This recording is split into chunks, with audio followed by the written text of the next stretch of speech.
Dumating ang negosyante sa kanyang bahay at ang nakita niya sa pagitan ng kanyang anak at ng tagalinis ang nagpabago sa kanya habang buhay. Hindi ka maniniwala sa narinig niya nang buksan niya ang pinto. Pagkatapos ng 3 taon ng ganap na katahimikan, si Ricardo Cardo de la Cruz ay may milyon-milyong salapi sa bangko, mga kumpanya sa 3 bansa, at ang mundo ng pananalapi ay nasa kanyang paanan. Ngunit ang kanyang tahanan ay isang mausoleum, isang napakalaking mansyon sa labas ng Forbes Park na may marmol na sahig, mga ilaw na inangkat mula sa Europa, at hardin na tila kinuha mula sa isang magazine. At gayon paman, tuwing gabi ang pinakamalakas na tunog ay ang alingaw-ngaw ng kawalan. Ano ang silbi ng pagkakaroon ng lahat ng bagay kung ang pinakamamahal mong tao ay tumigil sa pagsasalita? Mula nang mamatay ang kanyang asawang si Maria, sa aksidenteng iyon na walang sinuman ang nakakita, may isang bagay sa bahay ang tuluyang nasira. Ngunit ang pinakamasakit ay hindi ang kanyang katahimikan, kundi ang sa kanyang anak. Ang maliit na si Sofia, na 3 taong gulang pa lamang, ay huminto sa pagbigkas ng isang salita. Hindi siya umiiyak, hindi sumisigaw, hindi tumatawa. Tinitingnan lamang niya na parabang nawala ang kanyang boses kasama ng kanyang ina.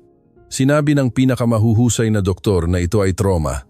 Ang pinakamahal na psychologist ay nagsalita tungkol sa malalim na pighati ng bata. Sinubukan ng mga espesyalistang yaya ang lahat. Mga laro, therapy, musika, mga kwento. Walang gumana. Nanatili si Sofia na nakulong sa isang mundo na walang tunog. Si Cardo, na nakakakuha ng milyon-milyong kontrata sa isang tawag lamang, ay hindi magawang magpabigkas ng papa sa kanyang anak. At ito ang unti-unting sumisira sa kanya. Ang problema ay hindi lamang ang sakit, kundi ang pagkakasala. Nasa isang pulong siya noong gabing iyon ng aksidente. Palagi niyang tinatanong ang sarili kung may nagbago sana kung mas maaga siyang umalis. Ang tanong na iyon ay humahabol sa kanya. Tulad ng isang anino, ang mansyon na dati puno ng tawanan, ngayon ay isang palasyo ng yelo. Ang mga empleyado ay naglalakad ng maingat. Walang sinuman ang nagsasalita ng higit pa sa kinakailangan. Maging ang hangin ay tila humihingi ng pahintulot bago pumasok. Ngunit ang hindi alam ni Cardo ay ang tadhana ay gumagalaw na ng mga piraso. Malayo sa mansyon na iyon, sa isang maliit na probinsya kung saan ang mga kalsada ay lupa at ang mga pangarap ay tila mas malaki kaysa sa mga bahay. Si Elena, nena, ay nagtitiklop ng damit habang nagbibilang sa isang lumang notebook. Ang kanyang amang may sakit ay nangangailangan ng gamot. Ang kanyang mga nakababatang kapatid ay nangangailangan ng gamit sa eskwelahan at siya ay nangangailangan ng isang himala. Nang makita niya ang anunsyo na naghahanap ng tagalinis para sa isang residensya sa lungsod, alam niyang hindi lang ito trabaho, kundi isang pagkakataon. Hindi niya alam na ang trabahong iyon ay magpapabago sa kanyang buhay o na siya lamang ang makasisira sa pinakamasakit na katahimikan sa lahat. Dahil kung minsan, hindi pera ang nagliligtas ng isang pamilya, kundi isang himig. At ang himig na iyon ay malapit nang magsimula. Kayang tiisin ni Cardo de la Cruz ang walang katapusang pagpupulong, mga pagtataksil sa negosyo at milyon-milyong pagkalugi, ngunit hindi niya kayang tiisin ang katahimikan ng kanyang anak. Tuwing umaga ay pumapasok siya sa silid ni Sofia na may walang kabuluhang pag-asa na makarinig, kahit man lang isang bulong, isang papa, isang tunog, anumang bagay. Ngunit ang tanging nakikita niya ay ang malaki at malungkot nitong titig sa bintana. Kaya bang magdala ng isang maliit na bata ng ganoon kalaking sakit? Ang silid ay nanatiling buo mula nang mangyari ang aksidente. Ang mga damit na binili ni Maria ay nakasabit pa rin, perpektong nakahanay. Ang mga stuffed toy ay nasa parehong lugar pa rin. Hindi pinahintulutan ni Cardo na galawin ang anuman. Para bang ang pagpapanatili ng kaayusan ay ang kanyang desperadong paraan upang hindi tanggapin ang pagkawala. Ang mga yaya ay dumarating at umaalis. Mga babaeng handa na may degree at internasyonal na karanasan. Ang ilan ay sumubok ng structured na disiplina. Ang iba ay pumusta sa mga modernong paraan ng emosyonal na stimulasyon. May isang nagdala pa ng propesyonal na instrumento sa musika. Walang gumana. Hindi lamang umuugong si Sofia. Ang mga tauhan ng bahay ay nagsimulang magbulungan na ang mansyon ay minulto ng kalungkutan. Hindi nila ito sinasabi ng malakas. Siyempre, ngunit mabigat ang kapaligiran. Ang hangin ay malamig kahit sa taginit. Si Cardo ay nagsimulang umuwi ng mas huli. Hindi dahil ayaw niyang makita ang kanyang anak, kundi dahil hindi niya kayang maramdaman ang kawalang kaya sa harap nito. Ang taong naghahari sa mga merkado ay hindi makahawak sa katahimikan ng isang 3 taong gulang na bata. At pagkatapos, isang Lunes ng umaga, dumating si Nena. Wala siyang dalang diploma sa universidad o rekomendasyon mula sa mga maimpluwensyang pamilya, kundi isang maliit na maleta, isang simpleng uniforme, at isang lumang gitara na nakabalot sa isang kupas na punda. Tiningnan siya ng mayordomo mula ulo hanggang paa na may halatang pagdududa. Hindi namin kailangan ng musikero dito, aniya na may tuyong tono. Ngumiti si Nena ng may pagpapakumbaba. Hindi po ako naparito para kumanta, sir. Naparito po ako para magtrabaho. Ang hindi alam ng sinuman ay ang gitara na iyon ay hindi palamuti. Ito lamang ang regalong iniwan ng kanyang ina bago namatay. Si Nena ay kumakanta mula pa noong bata. Kumakanta siya habang naglilinis, habang nagluluto, habang umiiyak ng tahimik upang hindi siya marinig ng kanyang mga kapatid. Sa unang araw, pinanood siya ni Sofia mula sa pasilyo. Si Nena ay nakaluhod na naglilinis ng sahig, humihimig ng napakahina ng isang lumang kanta na tungkol sa mga bituin at mga pangako. Ito ay halos isang tunog lamang, ngunit may nagbago. Lumapit si Sofia ng ilang hakbang. Hindi siya nagsalita, ngunit sa unang pagkakataon sa loob ng maraming buwan ay hindi siya tila nawawala. At bagaman hindi ito napansin ni Nena sa oras na iyon, nagsimulang mabasag ang yelo dahil may mga sugat na hindi kayang gamutin ng agham, ngunit alam ng puso kung paano. Sa mga unang araw, pinanatili ni Nena ang kanyang distansya. Alam niya ang kanyang lugar. Siya ang bagong tagalinis, walang iba. Hindi siya lumalagpas sa mga limitasyon, hindi nagtatanong, hindi nagbibigay ng opinyon, nagtatrabaho lamang ng tahimik. Bagaman ang kanyang katahimikan ay hindi malamig tulad ng sa mansyon, ang kanya ay puno ng buhay. Si Sofia ay nagsimulang sumunod sa kanya tulad ng isang maliit na anino. Hindi siya nagsasalita, hindi humihingi ng anuman. Umuupo lamang sa sahig habang naglilinis si Nena at tinitingnan siya ng mga malalaking mata na tila may dala ng bigat ng mundo. Nagkunwari si Nena na hindi niya napansin ang palagiang presensya ng bata, ngunit sa loob ay may nasasaktan siya. Nakita na niya ang titig na iyon noon sa kanyang sariling mga kapatid nang mamatay ang kanilang ina. Ang pinaghalong takot at kawalan na hindi maipaliwanag. At kung hindi nawala ang boses ng bata, kundi ang kagustuhan niyang gamitin ito. Isang hapon, habang ang iba pang tauhan ay nasa kusina, tinapos ni Nena ang paglilinis ng pangunahing sala. Ang mansyon ay tahimik na tahimik. Lumingon siya sa paligid at nakita si Sofia na nakaupo sa sofa na yakap ang isang manika. "Gusto mo ba ng musika?" tanong ni Nena ng mahinahon. Hindi sumagot si Sofia, ngunit hindi siya umalis. Nag-alinlangan si Nena ng ilang segundo. Alam niyang hindi siya dapat ma-distract, ngunit alam din niyang ang puso ay hindi nauunawaan ang mga kontrata sa trabaho. Umakyat siya sa kanyang maliit na silid-serbisyo at bumaba na dala ang lumang gitara. Umupo siya sa sahig, nag-cross ng mga binti at nagsimulang tumugtog ng isang simpleng himig. Walang elaborate, walang theatrical. Isang kanta ng bata na tungkol sa isang maliit na ibon na takot lumipad, hanggang sa matuklasan nitong laging naroroon ang mga pakpak nito. Tinaas ni Sofia ang kanyang ulo. Hindi ito agad-agad, hindi dramatiko, ngunit nagsimulang gumalaw ang kanyang mga daliri sa ritmo. Patuloy na kumanta si Nena ng mahina, na para bang kinakanta niya sa hangin, at pagkatapos ay may nangyari na walang sino man ang nakakita sa loob ng maraming buwan. Ngumiti si Sofia. Ito ay maliit, halos isang mahiyain na galaw, ngunit ito ay totoo. Naramdaman ni Nena ang buhol sa kanyang lalamunan, ngunit hindi siya tumigil sa pag-awit. Ayaw niyang sirain ang sandali. Kinabukasan ay muli siyang kumanta, at sa susunod na araw, hanggang isang hapon, habang kinakanta ang refrain, may narinig siyang napakahina, halos isang bulong. Inulit ni Sofia ang isang salita mula sa kanta. Nena ay napako sa kinatatayuan niya. "Guni-guni lang ba iyon? Gusto mo bang subukan muli?" tanong niya, na may nanginginig na boses. Tinitigan siya ng bata, at sa pagkakataong ito ay mas malinaw siyang kumanta ng isang parirala lamang, ngunit sapat na upang magbago ang mundo. At ang hindi alam ni Nena ay sa parehong sandali, si Cardo de la Cruz ay dumating ng mas maaga sa inaasahan at nakarinig ng lahat mula sa pasilyo. Hindi ugali ni Cardo de la Cruz ang dumating ng maaga. Nangyari iyon sa araw na iyon dahil sa purong pagkakataon. Isang pulong ang nakansela, isang kontrata ang ipinagpaliban. Milagroso ang daloy ng trapiko. Walang tila kakaiba hanggang sa siya ay pumasok sa loob ng mansyon. Noon niya narinig isang himig. Ang kanyang unang saloobin ay sumimangot. Musika. Sa kanyang bahay, Nawala ang musika mula nang mamatay si Maria. Walang sino man ang nangahas magpatugtog ng kanta. Ito ay isang hindi nakasulat na tuntunin. Naglakad siya sa pasilyo na may masikip na noo at pagkatapos ay narinig niya ang isang maliit, marupok na boses na kumakanta.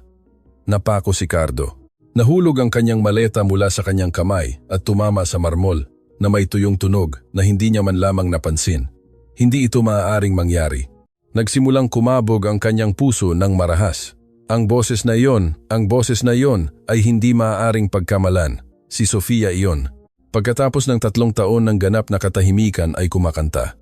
Dahan-dahan siyang lumapit na parabang ang pinakamaliit na paggalaw ay maaaring sirain ang mahika. Mula sa pintuan ay nakita niya ang eksena na hindi niya kailanman malilimutan. Si Nena ay nakaupo sa sahig na ang lumang gitara ay nakasandal sa kanyang dibdib. Sa harap niya nakatayo si Sofia, bahagyang umuugoy habang inuulit ang huling parirala ng kanta ng may kagaspangan ng bata. Hindi ito perpekto, hindi ito malakas, ngunit ito ay boses at iyon ang nagpabago sa lahat.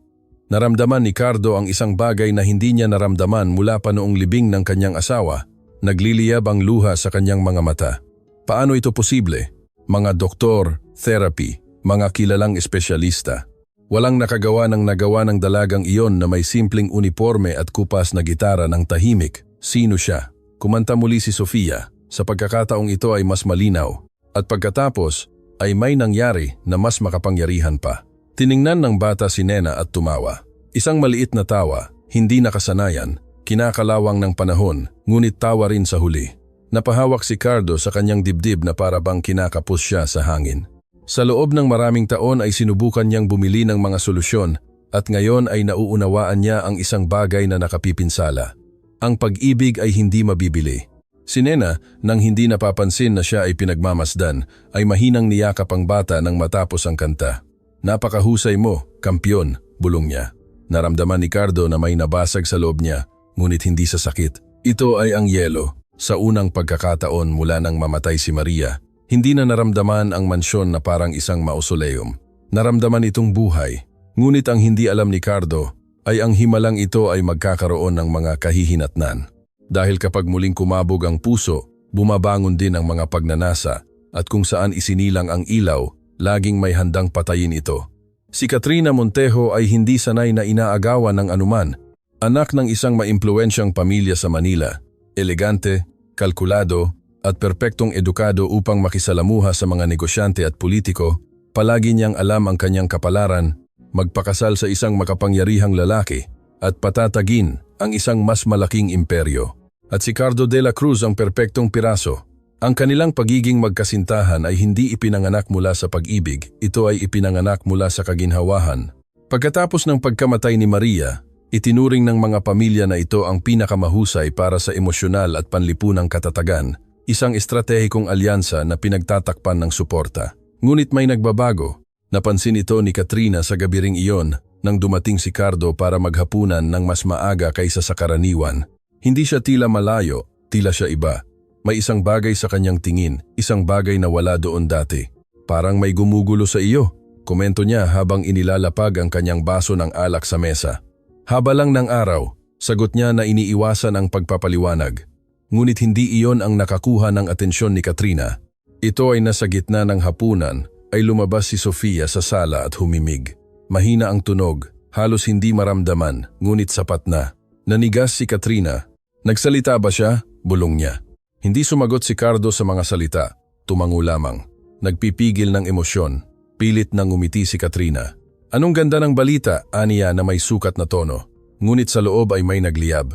Dahil hindi umuugong si Sofia sa loob ng maraming taon, at ngayon ay bigla siyang nagbalik sa paggawa ng tunog. Sino ang nagdulot ng pagbabago na iyon? Hindi siya nagtagal upang malaman. Ang isa sa mga empleyado ay halos sabik na nagkomento na ang bagong tagalinis ay may kamay ng anghel sa bata na mula nang kumanta si Nena sa bahay, iba na ang kapaligiran. Ang pangalan ay umalingaw-ngaw sa isip ni Katrina bilang isang babala. Nena, isang katulong, isang hindi kilala, isang babae na walang maimpluwensyang apelyido at, gayunpaman, ang responsable para sa isang bagay na kahit siya, ang magiging asawa, ay hindi nakamit. Nang gabing iyon, Habang pinagmamasdan ni Cardo ang kanyang anak na gumuhit ng may bagong atensyon, tiningnan siya ni Katrina at nakita ang isang bagay na lubos na ikinabahala niya. Paghanga hindi sa kanya, kundi sa iba. Mula kailan nagkaroon ng ganoong kapangyarihan ang isang empleyado? Hindi naniniwala si Katrina sa mga pagkakataon, naniniwala siya sa mga banta. At ang nagsimula bilang isang simpleng pagbabago sa bata, ay nagsimulang maramdaman bilang simula ng isang pagkawala. Hindi niya ito papayagan dahil hindi nawawalan ng lugar si Katrina Montejo at lalong hindi sa harap ng isang naglilinis ng sahig. Mula ng hapong iyon na narinig niyang kumanta si Sofia, hindi na muling naging pareho si Cardo. Sinubukan niyang kumbinsihin ang sarili na pasasalamat lamang ang lahat. Iyon lang, pasasalamat sa dalaga na nakagawa ng imposible. Ngunit tuwing naglalakad si Nena sa pasilyo na may simpleng uniforme at hindi maipaliwanag na kapanatagan, may gumagalaw sa kanyang kalooban. Pinagmamasdan niya ito nang hindi niya napapansin, kung paano siya yumuko sa taas ni Sofia upang kausapin ito, kung paano niya ipinagdiriwang ang bawat bagong salita na parang isang kayamanan, kung paano hindi kailanman sinubukan na mamukod-tangi, ngunit lumiwanag pa rin, mula kailan naging mas mainit ang mansyon, hindi na nananatili si Sofia na nakakulong sa kanyang silid. Bumaba na siya ngayon sa kusina, gumuguhit sa sala. Nagsimula pa siyang magsalita ng buong pangungusap, bagaman may pagkamahiyain pa rin. Bawat salita ay isang tahimik na tagumpay. Isang hapon, nakita ni Cardo si Nena na nagtuturo ng bagong kanta. Ang mga ibon ay walang takot, kumanta si Nena nang nakangiti. Walang takot, ulit ni Sofia ng mas matatag. Naramdaman ni Cardo ang buhol sa kanyang lalamunan. Sa loob ng maraming taon ay naghahanap siya ng mga solusyon sa mga mararangyang opisina, sa mga pribadong klinika, sa mga eksklusibong therapy, at ang sagot ay nakaupo sa sahig na may lumang gitara at kupas na sapatos. Salamat, bigla niyang sinabi na sinira ang sandali. Mabilis na tumayo si Nena, yumuko ang tingin. Ginagawa ko lang ang trabaho ko, sir. Ngunit alam ni Cardo na hindi iyon totoo. Hindi lang iyon trabaho, iyon ay pagmamahal. At doon nagsimula ang panganib. Dahil sa araw ding iyon ay dumating si Katrina nang walang abiso. Pumasok siya sa mansyon na may elegansa na likas sa kanya, malinis na damit, mahal na pabango, sukat ng ngiti, ngunit ang kanyang mga mata ay alerto. Narinig niya ang tawa ni Sofia mula sa pasilyo. At hindi ito isang maliit na tawa, ito ay malinaw, malaya, nanigas, si Katrina. Pumasok siya sa sala nang matapos ni Nena ang kanta. Masayang pumalakpak si Sofia. Nako, anong domestic na eksena, sabi ni Katrina na may matalim na tono. Agad na nagbago ang kapaligiran. Umurong si Nena, sumimangot si Sofia. Naramdaman ni Cardo ang tensyon. Hindi ko alam na nag-oorganisa na tayo ngayon ng mga konsierto sa pangunahing sala, patuloy ni Katrina, na inililibot ang kanyang tingin sa kupas na gitara. Bahagi ba ito ng serbisyo ng paglilinis? Yumuko si Nena ngunit sumagot ng may paggalang. Gusto po ng bata na makinig ng musika, ma'am. Ngumiti si Katrina, ngunit hindi ito isang mabait na ngiti. Siyempre, bagaman siguro dapat nating tandaan kung ano ang papel ng bawat isa sa bahay na ito. Katahimikan. Lumapit si Cardo ng isang hakbang. Katrina, tama na. Ito ay banayad, ngunit matatag, at mas masakit iyon kaysa sa anumang salita dahil sa unang pagkakataon ay hindi si Cardo ang nasa kanyang panig. Si Sofia, na kumakapit sa palda ni Nena, ay bumulong. Huwag mo siyang pagalitan. Naramdaman ni Katrina ang tusok sa kanyang pagmamalaki. Ang bata ay ipinagtatanggol ang katulong. Hindi lang iyon isang emosyonal na banta, kundi isang pagsalakay. At sa isip ni Katrina ay nagsimulang mabuo ang isang malamig na desisyon. Kung si Nena ang dahilan ng pagbabago, si Nena ang magiging problema na dapat alisin. Hindi pa alam ni Cardo, ngunit hindi lamang siya nagsisimulang humanga sa isang babaeng hindi kabilang sa kanyang mundo. Sinisimulan niya ang isang tahimik na digmaan at ang mga digmaan sa mataas na lipunan ay hindi nananalo sa mga kanta, nananalo sila sa pagsira ng mga reputasyon. Nagsimulang magbago si Cardo ng maliliit na gawi nang hindi niya namamalayan. Dati ay nag-aalmusal siya ng mag-isa sa kanyang opisina. Ngayon ay bumaba na siya sa kusina, sadyang sa parehong oras na naghahanda si Nena ng prutas para kay Sofia. Sinabi niyang nagkataon lang, ngunit hindi.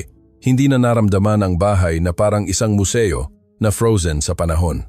May mahihinang tawanan, maliliit na hakbang na tumatakbo sa pasilyo, mga kanta na lumulutang sa hagdanan, at bawat isa sa mga senyales na iyon ay may malinaw na pinagmulan, si Nena. Ngunit ayaw aminin ni Cardo ang nangyayari. Posible bang muling maramdaman ang isang bagay pagkatapos ilibing ang pag-ibig ng iyong buhay? Isang hapon, habang natutulog si Sofia, si Nena ay nasa hardin na nagsasampay ng maliliit na damit sa isang diskretong sampayan na ginawa niya. Inilipat ng hangin ang kanyang buhok. Ang liwanag ng paglubog ng araw ay bumabalot sa kanya ng init na halos hindi totoo. Pinanood siya ni Cardo mula sa terrace. Hindi niya nakikita ang empleyado, nakikita niya ang babae. Isang babae na bata, simple, na may mga kamay na may marka ng trabaho, ngunit may delikadeza na hindi natutunan sa anumang unibersidad. Isang babae na hindi sinubukan na humanga sa sinuman at, gayon paman, ay pinahina siya. Hindi mo kailangang gawin iyan, sabi niya habang bumababa sa hardin. Nagulat si Nena. Paumanhin, sir? Ang pagsasampay ng damit sa labas? May mga industrial dryer naman. Ngumiti lamang siya. Mas maganda ang amoy na iniiwan ng araw at mas mahimbing ang tulog ni Sofia kapag ang amoy ng kanyang damit ay malinis na hangin. Natahimik si Cardo. Hindi niya kailanman naisip ang ganoong bagay. Sinusolusyonan niya ang mga problema sa pera. Siya ay sa mga detalye. Paano mo ginagawa? Tanong niya bigla. Ano po? Namuli siyang mabuhay. Yumuko si Nena. Wala akong ginawang espesyal. Nakinig lang ako sa kanya. Kung minsan ang mga bata ay hindi nangangailangan ng doktor, nangangailangan sila ng isang taong magbibigay sa kanila ng pasensya. Ang salitang iyon ay tumama ng malakas. Pasensya. Sinubukan ni Cardo na pabilisin ang pagdadalamhati ng kanyang anak. Ipilit ang pag-unlad, bumili ng mga solusyon.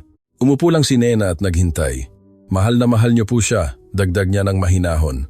Halata po, ngunit ang pag-ibig ay nangangailangan din ng panahon. Ang katahimikan sa pagitan nila ay hindi na hindi komportable. Ito ay iba, mas malapit, mas tao. Naramdaman ni Cardo ang isang bagay na hindi niya naramdaman sa loob ng maraming taon. Kapayapaan. Sa unang pagkakataon, may isang tao na hindi siya kinausap bilang makapangyarihang negosyante, kinausap siya bilang isang ama, at ito ang mas nakagulat sa kanya kaysa sa anumang papuri. Mula sa bintana ng ikalawang palapag, may nakamasid. Si Katrina ay pumunta upang hanapin si Cardo, upang pag-usapan ang mga detalye ng kasal na dapat ganapin sa loob ng 6 na buwan. Ngunit ang nakita niya ay hindi isang pag-uusap sa trabaho. Nakita niya ang pagiging malapit, nakita niya ang kahinahunan. Nakita niya ang isang bagay na hindi niya kailanman nakita sa kanya nang kasama niya ito at naunawaan niya. Ang panganib ay hindi lamang ang koneksyon sa bata, ito ay ang koneksyon sa lalaki. Hindi inosente si Katrina. Marunong siyang magbasa ng mga tingin at ang kay Cardo ay hindi na walang laman. Ito ay bumabangon ng gabing iyon. Sa formal na hapunan na pinagsaluhan nilang tatlo, nagsalita si Katrina ng may peking tamis. Cardo, sa tingin ko dapat nating pabilisin ang petsa ng kasal. Hindi maganda ang pagpapahaba ng mga engagement. Si Nena, na naghahanda ng tubig sa sandaling iyon, ay naramdaman kung paano nagbago ang hangin. Huminto si Sofia sa pagkain. Hindi agad sumagot si Cardo. Sa unang pagkakataon ay nag-alinlangan siya at sapat na ang pag-aalinlangan na iyon. Dahil kapag nagsimulang questionin ng isang makapangyarihang tao ang isang desisyon na tila pinal, ito ay dahil ang kanyang puso ay pumili na ng ibang landas. Mahigpit na kinuyom ni Katrina ang baso. Kung nagdala si Nena ng musika sa bahay, magdadala siya ng katahimikan pabalik. At sa pagkakataong ito ay hindi ito isang inosenteng katahimikan. Ito ay isang ipinataw na katahimikan. Magulo ang mansyon nang mag-umaga. Hindi ito maingay na kaguluhan. Ito ay elegante, ngunit nakakalason.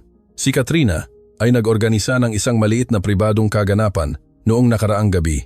Walang labis, ilang maimpluwensyang kaibigan lamang. Mahal na alak at estratehikong pag-uusap. Dumalo si Cardo dahil sa obligasyon. Nanatili si Nena sa labas. Ginagawa ang kanyang mga gawain ng walang pakikialam. Ngunit kinabukasan, bumaba si Katrina sa hagdan na may maputlang mukha at boses na puno ng galit. Nawawala ang aking mga alahas. Ang komento ay bumagsak tulad ng bato sa tahimik na tubig. Ang mayordomo ang unang nag-react. Sigurado po ba kayo? Binibini? Lubos po. Nawala ang emerald na kwintas na pag-aari ng aking lola. Ang kwintas na iyon ay hindi lang basta accessory. Ito ay isang lumang piraso na may mataas na halaga sa pera at mas mataas pa ang simbolikong halaga. Ang mga tauhan ay pinulong sa pangunahing sala. Si Nena ay kasama nila, litong-lito. Bumaba si Cardo pagkatapos ng ilang segundo. Anong nangyayari? Lumapit si Katrina sa kanya ng may pinipigilang drama. Ako ay ninakawan. Katahimikan. Nagsimulang magpalitan ng tingin. Naging mabigat ang kapaligiran. Sino ang may access sa dressing room kagabi? Tanong ni Cardo na may matatag na tono. Binabalikan ng mayordomo sa kanyang isip. Ang karaniwang tauhan po, sir. At ang bagong empleyada ay naglilinis sa pasilyo ng ikalawang palapag. Ang mga tingin ay dahan-dahang lumipat kay Nena. Naramdaman niya ang suntok ng walang humipo sa kanya. Ako po ay hindi pumasok sa anumang dressing room. Aniya na may nanginginig ngunit marangal na boses. Lumapit si Katrina ng isang hakbang. Anong galing na nagkataon na nawala ang kwintas ng may dumating na bagong tao, di ba, Cardo? Ang akusasyon ay hindi direkta, mas masahol pa. Ito ay ipinunla. Si Sofia, na nakaupo sa sofa na may libro, ay tinaas ang kanyang ulo. Hindi, aniya na may hindi inaasahang linaw. Lahat ay nanatiling nakatayo. Lumakad ang bata patungo kay Nena at hinawakan ang kanyang kamay. Hindi siya magnanakaw. Ang pariralang iyon ay bumagsak tulad ng kidlat. Naramdaman ni Cardo ang malalim na pagmamalaki sa katatagan ng kanyang anak, ngunit pati na rin ang lumalaking presyon. Ang sitwasyon ay maselan. Kung hindi niya papansinin ang akusasyon, magmumukha itong paboritismo. Kung gagawa siya ng marahas, sisirain niya ang isang bagay na halos hindi pa lang nagsisimula. Sinamantala ni Katrina ang katahimikan. Siyempre, ayoko namang magbato ng akusasyon ng walang ebidensya. Aniya na may peking kahinhinan. Ngunit marahil ang tama ay tumawag ng pulis para lang linawin ang mga bagay. Namutla si Nena. Wala siyang record, wala siyang impluensya. Nagmula siya sa isang bayan kung saan ang isang akusasyon ay maaaring magmarka ng isang buong pamilya. Sir, hinding-hindi ko po kukunin ang hindi sa akin. Aniya habang tinitingnan ng direkta si Cardo. Maaari niyo po akong hanapan. Maaaring niyo pong suriin ang lahat. Ang tingin na iyon ay hindi takot, ito ay katapatan. Tinitigan siya ni Cardo ng ilang segundo na tila walang katapusan. Kaya ba niyang paniwalaan siya higit sa kanyang fiancé? Napansin ni Katrina ang pag-aalinlangan at ngumiti sa loob.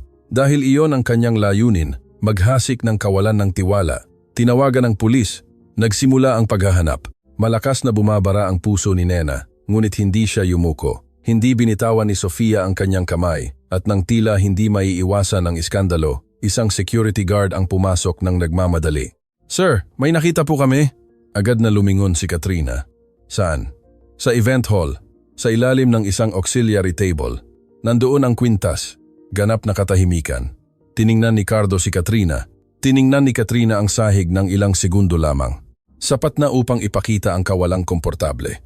Anong kakaiba? Bulong niya. May naglipat siguro kagabi, ngunit wala nang nag-iisip ng ganoon. Malinaw ang akusasyon at gayon din ang intensyon. Hindi umiyak si Nena, huminga lamang ng malalim. Ngunit may nagbago kay Cardo dahil ngayon ay hindi na lang niya hinahangaan ang babaeng nagligtas sa kanyang anak. Ngayon ay iginagalang din niya ang dignidad nito sa harap ng kahihiyan. At kapag ang paggalang ay nahaluan ng pasasalamat, hindi nagtatagal at darating ang pag-ibig. Alam ni Katrina sa sandaling iyon. Inatake siya at nabigo, ngunit hindi siya titigil dahil sa kanyang mundo ang mga labanan ay nananalo sa pagpapahina at ito ay nagsisimula pa lamang. Muling bumalik sa tahimik ang bahay, sa panlabas lang. Umalis ang pulis, bumalik sa kanilang mga gawain, ang mga tauhan. Ikinulong ni Katrina ang sarili sa kanyang silid na may eleganteng dahilan, ngunit hindi na pareho ang hangin, may nasira. Hindi maalis ni Cardo sa kanyang isip ang imahe ni Nena na nakatayo sa gitna ng sala. Inakusahan ng hindi makatarungan at gayon paman ay marangal. Nang gabing iyon nang manahimik ang mansyon, mahina niyang kumatok sa pintuan ng silid ng serbisyo. Binuksan ni Nena. Namumula ang kanyang mga mata, ngunit ang kanyang tindig ay nanatiling matatag. Maaari ba akong pumasok? Tanong niya. Nag-alinlangan lamang siya ng isang segundo pagkatapos ay tumango. Maliit ang silid, isang simpleng kama, isang simpleng mesa, ang gitara na nakasandal sa dingding. Walang karangyaan, walang pagpapanggap, tanging katapatan. Naramdaman ni Cardo na kakaiba siya sa loob. Ito ang unang pagkakataon na pumasok siya sa isang napakasimpleng espasyo sa loob ng kanyang sariling bahay. Ikinalulungkot ko ang nangyari, aniya sa huli. Hindi ko sana pinayagan na umabot sa ganoon ang sitwasyon. Yumuko si Nena. Naiintindihan ko po na kailangan niyo pong protektahan ang inyong fiancé. Ang salitang iyon ay may bigat, fiancé. Huminga ng malalim si Cardo. Hindi ko na sigurado kung ano ang dapat kong protektahan. Ang katahimikan na sumunod ay naiiba sa lahat ng nauna. Hindi komportable, ito ay dekoryente. Sir, simula ni Nena. Cardo, pagtatama niya ng mahinahon. Tinaas niya ang tingin. Ang maliit na detalyeng iyon ang sumira sa isang hindi nakikitang hadlang. Cardo, ayoko pong magdulot ng problema. Kung nakakagulo ang presensya ko, maaari po akong umalis. Ang posibilidad na iyon ang tumama sa kanya ng mas malakas kaysa sa anumang akusasyon. Huwag kang umalis, sagot niya ng hindi nag-iisip. Kailangan ka ni Sofia, ngunit sa kaibuturan alam niyang hindi lang si Sofia, kailangan siya ni Cardo. Nang akusahan ka, patuloy niya. Hindi ako nag-alinlangan sa iyo kahit isang segundo. Nagliwanag ang mga mata ni Nena. Mas malaki ang kahulugan niyan kaysa sa iniisip mo. Isang malakas na kulog ang umalingaw-ngaw sa labas. Nagsimulang umulan ng mahina sa bintana, mas naging intimate ang kapaligiran. Bakit ka nananatiling ganoon katatag? Tanong niya. Kahit sino sa posisyon mo ay umiyak na sana, sumigaw. Ngumiti siya ng malungkot. Dahil natutunan ko na kapag mahirap ka, hindi ka maaaring magpakasasa sa pagkawala ng dignidad. Ang parira lang iyon ang tumagos sa kanya. Lumapit pa si Cardo, masyadong malapit. Naamoy niya ang simpleng pabango nito.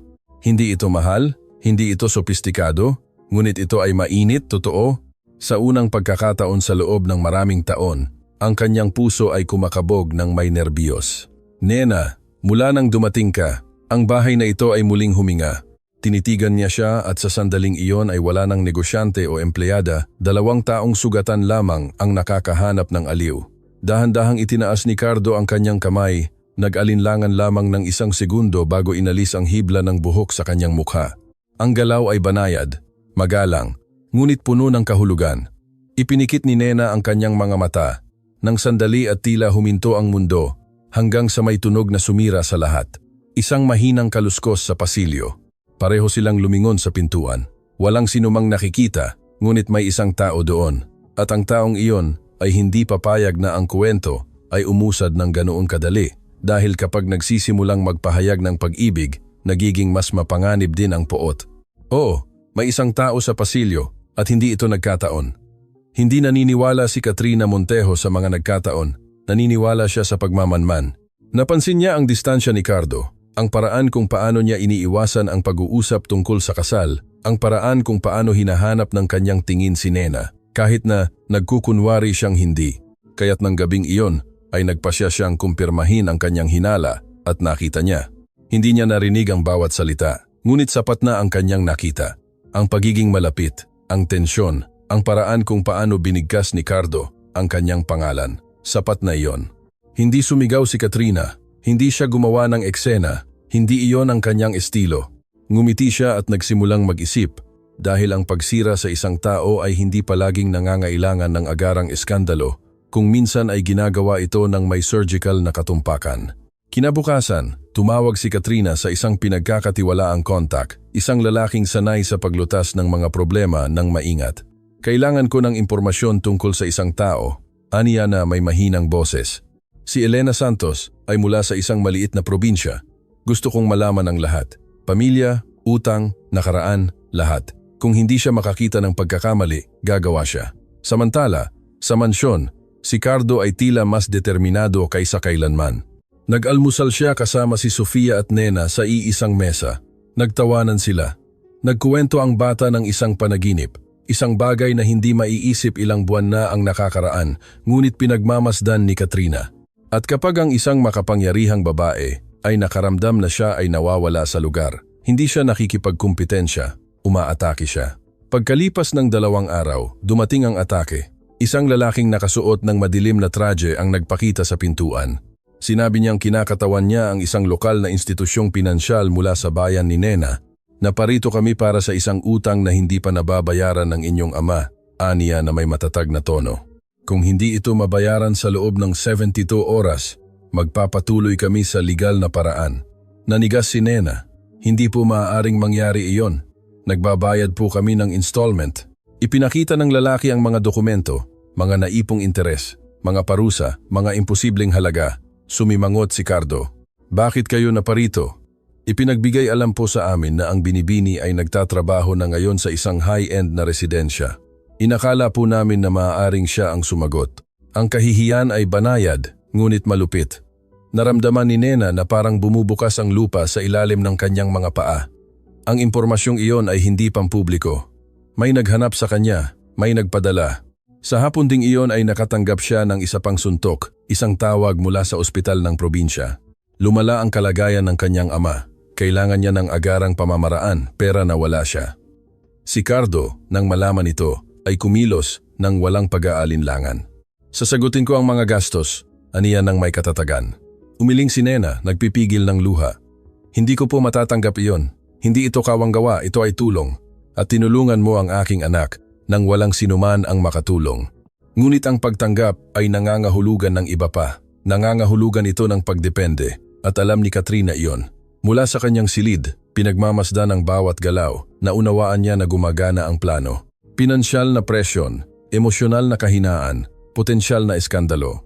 Kung tatanggapin ni Nena ang pera, aakusahan siya ng oportunista. Kung tatanggihan niya, mawawala ang kanyang ama. Ito ay isang perpektong laro o iyon ang kanyang paniniwala dahil nakakalimutan ni Katrina ang isang bagay na mahalaga. Hindi mahina si Nena at si Cardo ay hindi na ang malamig na lalaki na nagpoprotekta lamang sa kanyang apelido. Nang gabing iyon ay gumawa si Nena ng desisyon. Hindi siya tatakas, hindi siya aalis. Ngunit hindi rin niya papayagan na bilhin siya. At kapag ang isang mapagpakumbabang babae ay nagpasya na ipagtanggol ang kaunti niyang pag-aari, maaari siyang maging mas mapanganib kaysa sa sinumang milyonaryo.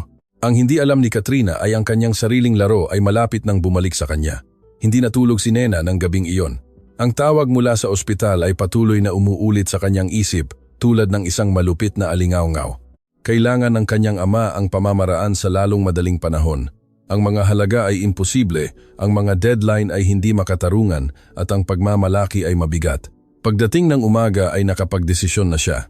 Bumaba siya sa kusina, nadala ang maliit na maleta na dinala niya sa unang araw. Pareho na parabang isinasara ng tadhana ang isang bilog. Nakita siya ni Cardo doon. Uuwi po ako sa probinsya, aniya ng walang alinlangan. Malubha po ang tatay ko. Hindi siya humingi ng tulong, hindi nagpaliwanag ng labis, nagsalita lamang tulad ng isang sanay na humarap sa mga bagyo ng mag-isa. Pinanood siya ni Cardo ng tahimik. Ang katatagan na iyon ay nakapukaw sa kanya at nakapagpasuko sa kanya sa parehong oras. Ihahatid kita, sagot niya. Hindi na po kailangan. Hindi iyan mapag-uusapan. Hindi iyon ang tono ng negosyante. Iyon ay sa isang lalaki na hindi na handang manatili sa labas.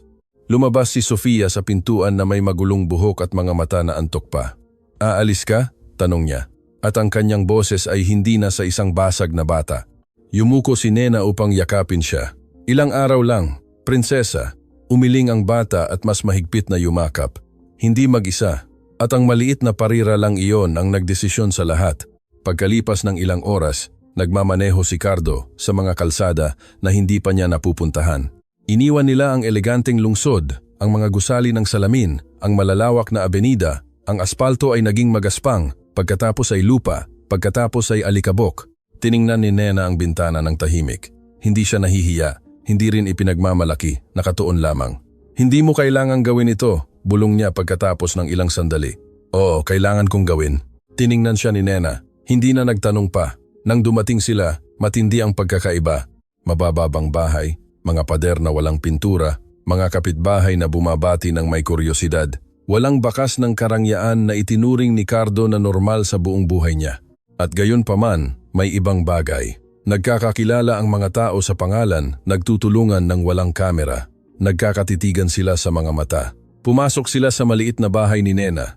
Ang ama ay nasa isang simpleng kama, mas payat kaysa sa inaasahan ni Cardo, ngunit ang kanyang mga mata ay matatag, ipinagmamalaki. Papa, bulong ni Nena. Hinawakan ng lalaki ang kanyang kamay, pagkatapos ay tiningnan si Cardo, hindi nang may kawalan ng tiwala, kundi nang may pagsusuri. Salamat sa pagdala sa kanya, aniya na may mahina ngunit malinaw na boses. Hindi siya humingi ng pera, hindi siya humingi ng paliwanag, tiningnan lamang niya. At naunawaan ni Cardo ang isang bagay sa sandaling iyon. Ang pamilyang iyon ay hindi nangangailangan ng awa, nangangailangan sila ng paggalang. Ipinaliwanag ng doktor ng bayan ang pamamaraan, ng simple at direkta. Walang advanced na teknolohiya, walang karangyaan sa ospital, kundi kagyat na pangangailangan. Lumabas si Cardo sandali sa patio, kinuha ang kanyang telepono, gumawa ng 2 tawag, ngunit sa pagkakataong ito ay iba. Hindi siya nagsalita bilang magnate, nagsalita siya bilang isang tao. Binayaran niya ang pamamaraan sa pangalan ni Nena nang walang nakikitang paglilipat mula sa kanyang mga kumpanya, nang walang publisidad, nang walang kondisyon. Nang bumalik siya, tiningnan siya ni Nena na parabang alam na niya. Ayoko sanang isipin mong binibili kita, aniya bago siya nagsalita. Bumabawi lang ako sa ibinigay mo sa akin. At ano ang ibinigay ko sa iyo? Tanong niya na may nanginginig na boses. Pag-asa. Ang pamamaraan ay ginawa sa hapon ding iyon sa isang simpleng klinika sa kalapit na lungsod. Hindi binitawan ni Nena ang kamay ng kanyang ama kahit isang segundo. Nanatili si Cardo sa waiting area na nag-iisip tungkol sa malamig na mansyon sa kamakailang tawa ni Sofia sa tingin ni Nena nang ipagtanggol nito ang kanyang dignidad. Sa unang pagkakataon sa loob ng maraming taon ay hindi siya nag-iisip tungkol sa mga kontrata, nag-iisip siya tungkol sa pamilya. Pagkalipas ng ilang oras, lumabas ang doktor. Matagumpay po, ngayon ay depende na sa pahinga. Napaiyak si Nena, hindi mahinahon, hindi pinipigilan, totoo. At inalalayan siya ni Cardo hindi bilang amo, hindi bilang tagapagbigay, kundi bilang isang taong hindi na niya maiisip ang buhay niya kung wala siya. Nang gabing iyon ay umupo sila sa patio ng bahay sa probinsya. Puno ng bituin ang langit na hindi kailanman nakikita sa lungsod. Kinuha ni Nena ang kanyang gitara, tumugtog ng isang mahinang himig, hindi upang humanga, kundi upang magpasalamat. Pinanood siya ni Cardo sa ilalim ng mahinang ilaw at alam niya, hindi dumating ang pag-ibig na may mga paputok. Dumating ito ng dahan-dahan, ng may pasensya, ng may dignidad, ng may musika. At naunawaan niya ang isang bagay na magbabago sa lahat ng darating. Kung gusto niyang protektahan ang ginagawa nila, kailangan niyang harapin ang nagtangkang sumira nito dahil sa pagbalik sa Maynila, walang magiging pareho. Hindi naging tahimik ang pagbabalik sa Maynila. Ang biyahe pabalik ay puno ng mga katahimikan na hindi komportable, ngunit mapagpasiya. Tiningnan ni Nena ang abot tanaw. Si Cardo ay nagmamaneho na may malinaw na pag-iisip sa unang pagkakataon sa loob ng maraming taon. Hindi lang pag-ibig ang nararamdaman niya, ito ay katiyakan. Pagdating sa mansyon, may ibang pakiramdam. Masyadong maayos, masyadong tahimik. Sinalubong siya ng mayordomo, si Manong Greg, na may ekspresyon na hindi niya maitago. Sir, kailangan po nating mag-usap. Ibinaba ni Cardo ang maleta sa sahig. Ngayon ay pumasok sila sa opisina. Maingat na isinara ni Manong Greg ang pinto. Hindi po sa akin nakasalalay ang pakikialam sa mga personal na bagay. Ngunit ang nangyari sa utang ni Binibining Elena ay hindi po aksidente. Nakaramdam ng ginaw si Nena. Hindi kumurap si Cardo. Ipaliwanag mo. Sa araw po bago dumating ang di umano'y maniningil, sinalubong po ni Binibining Katrina ang isang lalaki sa pribadong sala. Ako po mismo ang nag-anunsyo sa kanya. Pagkatapos po ay nakita ko siyang lumabas na may hawak na mga dokumento, tahimik, makapal, hindi maitatanggi. Yumuko si Nena, ngunit hindi dahil sa hiya. Dahil sa kumpirmasyon, kinuyom ni Cardo ang kanyang mga kamao. Hindi lang ito selos, hindi lang ito nasaktang pagmamalaki. Ito ay manipulasyon, at iyon sa kanyang mundo ay hindi mapapatawad. Umakyat siya sa hagdan ng walang abiso. Nakita niya si Katrina sa dressing room na sumusukat ng bagong damit. Tiningnan niya ang kanyang sarili sa salamin bago magsalita. Maaga kayong nakabalik. Minanipula mo ang utang ni Nena nang walang paligoy-ligoy, nang walang paggalang. Pinanood ni Katrina ang kanyang refleksyon ng ilang segundo pa bago dahan-dahang lumingon. Binalaan na kita na ang babaeng iyon ay magdadala ng problema. Huwag kang sumagot ng paikot-ikot. Ano ang gusto mong gawin ko, Cardo? Nawala ang kanyang pinaghandaang tamis sa boses. Manatili na nakatayo lang habang ninanakawan ka ng isang empleyada ng pag-iisip? Lumapit siya ng isang hakbang. Hindi niya ako ninakawan ng anuman. Nilalayo ka niya sa iyong posisyon, sa iyong apelido, sa iyong mundo, ang aking mundo. Sagot niya ng may mapanganib na kalmado. Ay nawalan ng saysay 3 taon na ang nakakaraan. Tiningnan siya ni Katrina sa unang pagkakataon ng walang maskara. Sisirain mo ang iyong reputasyon dahil sa isang babaeng walang angkan. Hindi siya walang angkan, siya ay walang pera. At may malaking pagkakaiba iyan. Ang pariralang iyon ay isang eleganteng sampal. Tumawa si Katrina nang hindi makapaniwala. Huwag kang magpaka-inosente. Hindi pinapatawad ng lipunan ang mga desisyong iyan. Kung gayon, huwag akong patawarin. Katahimikan. Ang tensyon ay halos nakikita. Kakansilahin ko ang kasal, aniya sa wakas. Nahulog ang damit mula sa mga kamay ni Katrina. Hindi mo ito magagawa sa akin. Hindi ko maaaring pakasalan ang isang taong sumusubok na sirain ang nagligtas sa aking anak. Lumapit si Katrina na desperado sa unang pagkakataon. Sa tingin mo ba mahal ka niya? Mahal niya ang kinakatawan mo. Tinitigan siya ni Cardo ng matatag. Siya lang ang hindi nakakita sa kinakatawan ko. Nakita niya kung ano ako. Iyon ang tiyak na pagkatalo. Nang gabing iyon ay formal na ang anunsyo. Nalaman ng mga maimpluwensyang pamilya, nagsimulang kumalat ang mga tsismis. Hindi nagtagal at dumating ang mga tawag. Hindi sinagot ni Cardo ang anuman. Si Nena, sa kabilang banda, ay naramdaman ang bigat. Masyadong malaki ito, bulong niya sa kusina. Ayokong maging sanhi ng iyong digmaan. Hindi ikaw ang sanhi, sagot niya. Ikaw ang dahilan. Ngunit bagaman nakansela ang kasal, kumikilos na ang pinsala sa lipunan. Mga komento sa pribadong hapunan, mga imbitasyon na hindi na dumating, mga tingin na nagbago. Hindi gumawa si Katrina ng pampublikong eskandalo, gumawa siya ng mas masahol. Nagiwan siya ng mga pahiwatig, nawala sa sarili si Cardo. Isang oportunistang katulong, isang emosyonal na krisis na hindi maayos na pinangasiwaan. Nagsimulang bumalot ang presyon sa mansyon na parang hamog, at noon naunawaan ni Nena ang isang masakit na bagay. Hindi lang ito tungkol sa pag-ibig, ito ay tungkol sa paglaban, dahil ang pagmamahal sa isang makapangyarihang lalaki ay hindi ang hamon. Ang hamon ay tiisin ang mundo na kasama niya. Nang gabing iyon habang natutulog si Sofia na yakap ang kanyang paboritong manika, pinanood ni Nena ang bahay ng tahimik. Ibinabalik niya ang boses sa batang iyon. Ibinabalik niya ang pag-asa sa lalaking iyon, ngunit marahil ang presyo ay magiging masyadong mataas. At sa kanyang puso ay nagsimulang mabuo ang isang desisyon na mas sisira kaysa sa anumang akusasyon. Nagsimula ang mga tsismis bilang mga bulong at sa loob ng ilang araw ay naging patuloy na alingaw-ngaw. Sa mga pulong ng negosyo, napapansin ni Cardo ang mga tingin, mga komento na nagpapanggap na pag-aalala, mga payo na walang humihingi. Hindi matalino ang paghalo ng emosyon sa reputasyon. Kailangan ng iyong anak ng katatagan, hindi eskandalo. Pinagmamasdan ka ng lipunan, Cardo, ngunit sa unang pagkakataon sa kanyang buhay ay hindi siya natatakot mawalan ng kontrata. Natatakot siyang mawalan kay Nena. Gayunpaman, si Nena ay natatakot sa isang bagay. Natatakot siyang maging dahilan kung bakit muling magdurusa si Sofia.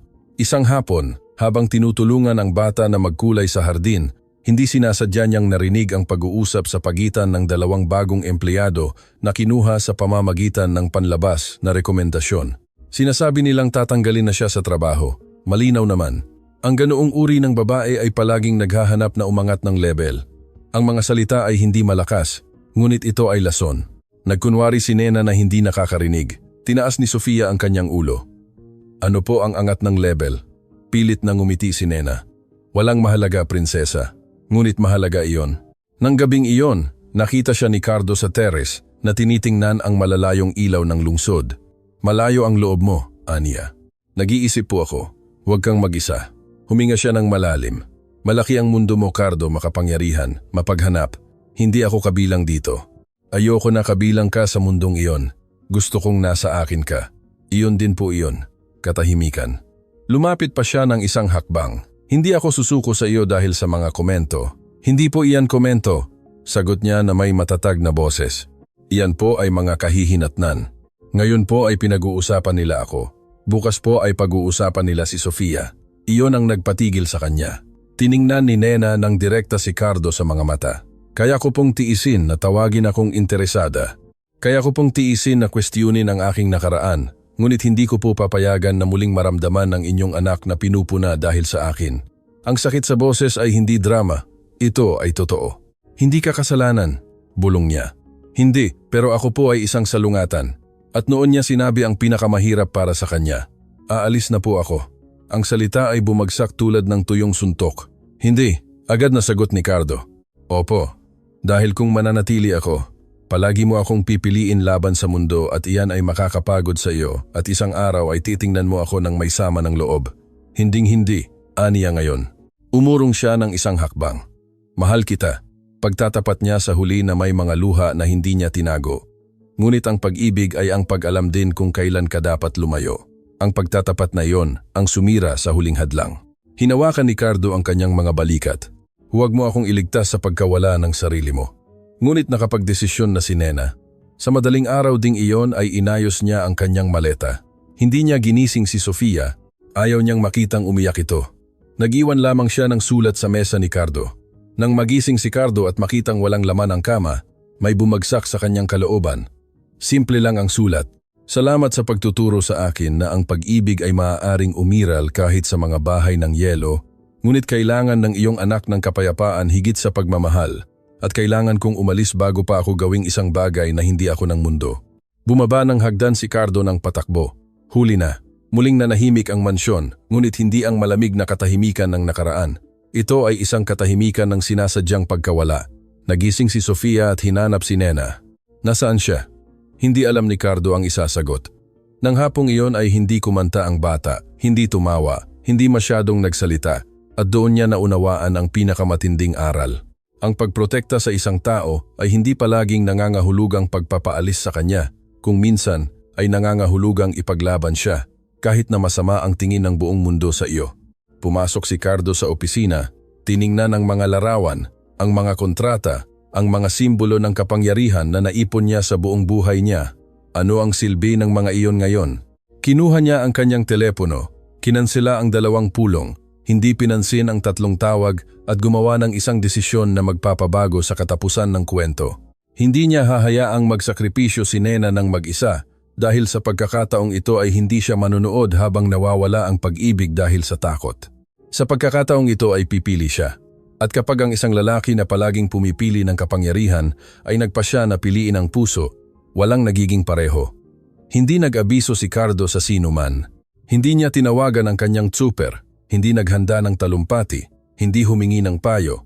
Kinuha lamang niya ang mga susi ng kotse at umalis bago pa siya kumbinsihin ng takot na manatili. Hindi na niya naramdaman na malayo ang daan patungo sa probinsya. Sa pagkakataong ito, ay hindi na ito hindi kilalang teritoryo. Ito ang lugar kung saan niya naunawaan kung ano ang talagang mahalaga.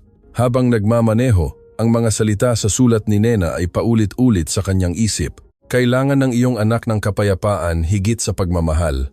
Nagkamali siya. Hindi kailangan ni Sofia ng walang laman na kapayapaan.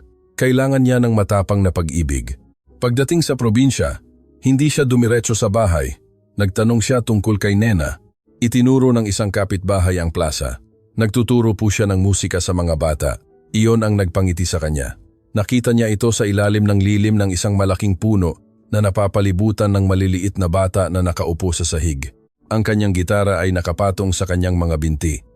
Kumanta siya ng isang simpleng kanta at ang mga bata ay umuulit na may tawanan. Walang lungkot sa kanyang mukha, may ilaw. Ngunit nang itaas niya ang kanyang tingin at makita siya, tila huminto ang mundo. Ang kanta ay nawala sa kanyang mga labi. Ang mga bata ay nagsimulang magbulungan.